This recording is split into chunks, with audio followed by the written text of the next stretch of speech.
waan biraa wanni gootu hin jirtu.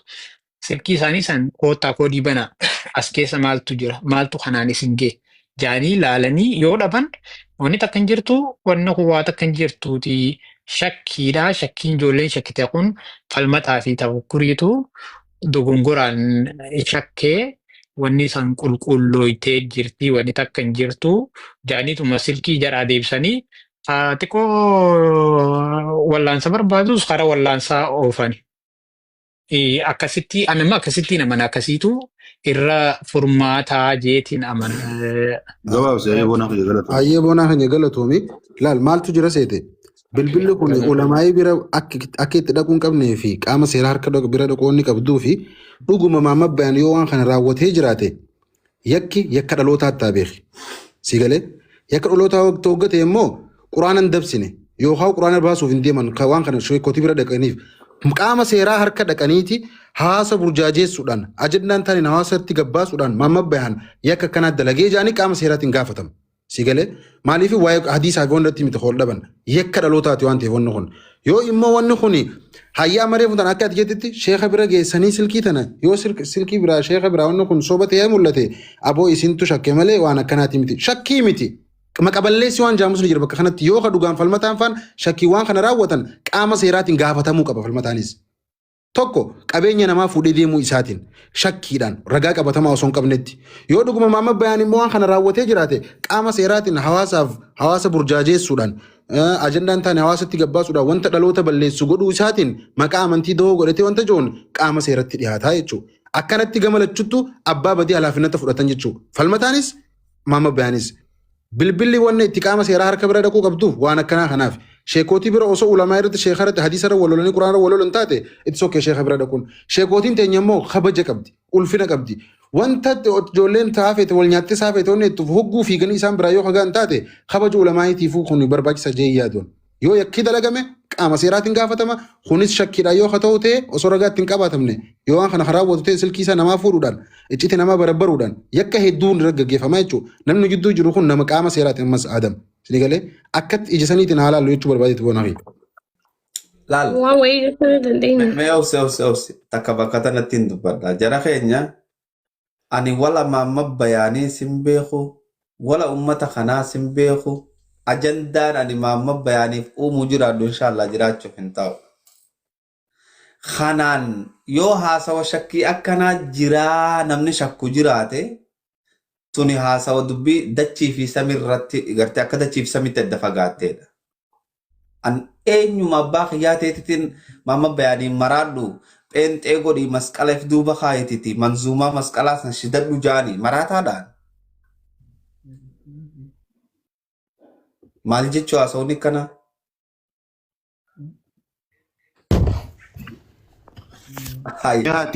Hamza wallahi kun haasawa namallee fudhachiisuu miti bara.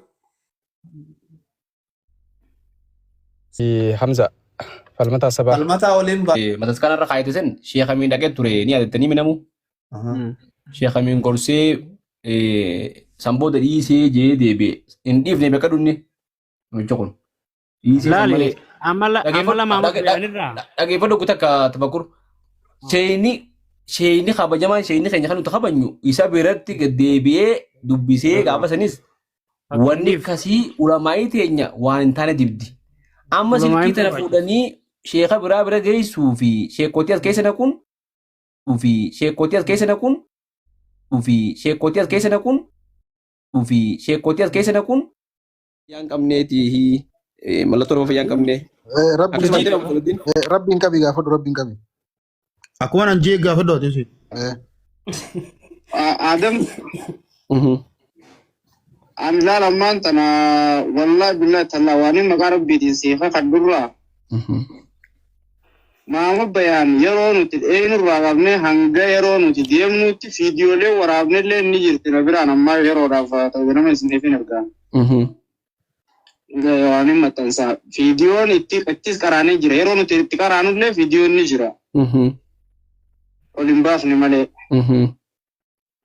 Waa'een haala fayyaa isaa keessa beeku rabbi keessa namni irraan qoratu rabbi beeka keessa. hanga gartee itti amannu yaqiina itti amannu tokkotti haalli fayyaadhaa irraa hin mul'atu. Wayyaanaate. Akkana jaa Abu Saladdin. Ayyee mee wanni nu gaafattan mucaa kana Adam anama beeki ama dura anaaf eti sheesumaa waliin nu kane tokko sumaa misa Adam? No. Okay. Mee mucaa kana nu gaafadhu maalirra dhaabbattee ragaa maal harkateeti inni bilbila san fuudhuu danda'e? Falmata. Reefu tafakkuru ichitti nu yala hafuusaa malee waan hafeef hin beeknu jee akkumatti karaa waliin dhufnee deemnee jee dhageessanii. Awwa dhaggeeffadhaa mee dubbii micciiruu dhaqqabnaa miti angalgalumaa taargeetii bilbila fudhachuufiin asii mana isaanii dhaqe.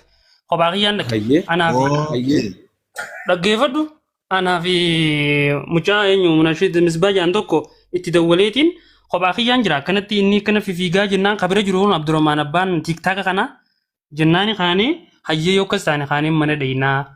Hanga dhiyootan inni ajandaa moonaa usla bilbiluma kana biraa fuune gaariidha bilbiluma yoo waan biraa dhabame miidiyuu maarratti qabee wanta hin jenne takkaa nutumaatutu qabee isa kana mana yaalaa ta'us geessee yoo deeggarsa barbaachisee karama deeggarsi barbaachisuun deeggarsa goonaa fi garuu ajandaa kana miidiyaarraa buusuudhaaf inni kun nuti dhiyaataa qabuu qabna jennee haasawaa turre.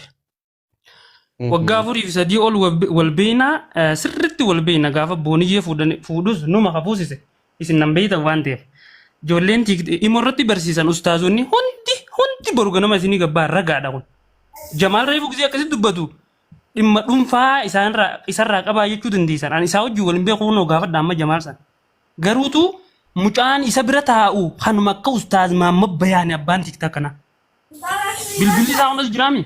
Isin bara amma wacuu miti laa dubbiin bilbila kana fattashitanii wantoota garaagaraa ilaaluu dandeessanii waama hundaafuu bilbilli kun bar hin hatamne ni beektanii aan nama hatee gama biraa deemuu miti nama namuu na beeku waan ta'eef. Kanaafuu waan jiru mirkaneeffachuu dandeessan ustaaniituma hidhukkuba jettanii dhukkuba irra dhiibuu miti. Ajandaa namni kun namaa uumu jiru beekuu qabdan. Falmataa kiyya dhaggeeffadhu. Meetas gabbaati baratu oowwa tokkoon deemtaa falmee kiyya akkin siin jee. Ayyee kana oowwaan qabaarutti hin jiraani. Hayyeen oowwiin hin tas gabbaati dhagaye.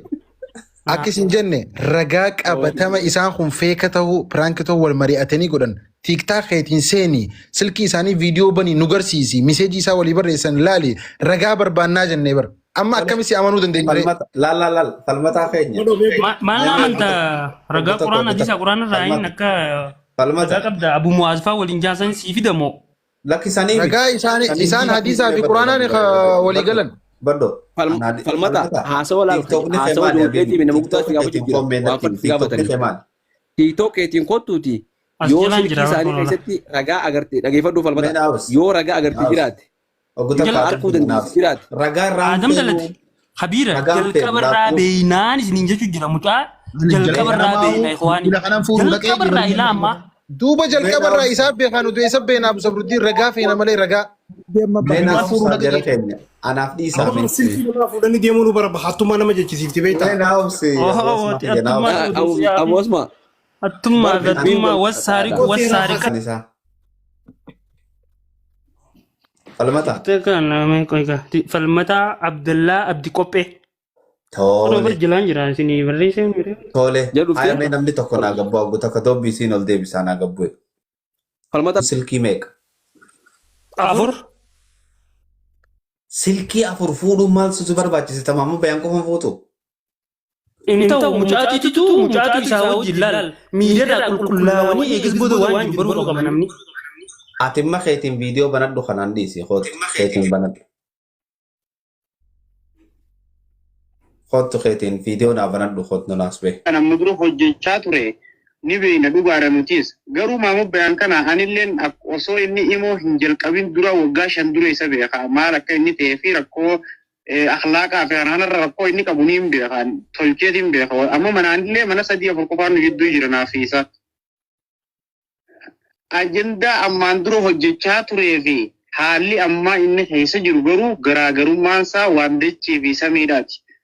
Barruu nan galgala kana Facebook irra barreessaa ture Adam yoo argite barruu Maamad Bayaan xiqqeessitu yookaan baalagummaa isaa himtu malee barruu isa deeggartu miti akka isa deeggaree hin beeku garuu eegaan achi dhaqe ammoo dhuguma rabbii sanitti yoo dubbanne namni kun nama sayyidne deemuu dandeenya. Falmataa maalirra dhaabbateeti agarree walii yaane dhuga fayyaa jadiida ajandaa isaanii beeytanii akkanan jiinaadhaa jechuu waan irra dhaabbatee jee osoo amma anaaf himee natti tola. Keessa namaatiin kan gubbaarraa agarru dhaabbatee. Ayyee tabakkuu keenya falmataa as fidannee jirra viidiyooni. Akkasitti hubadhaa.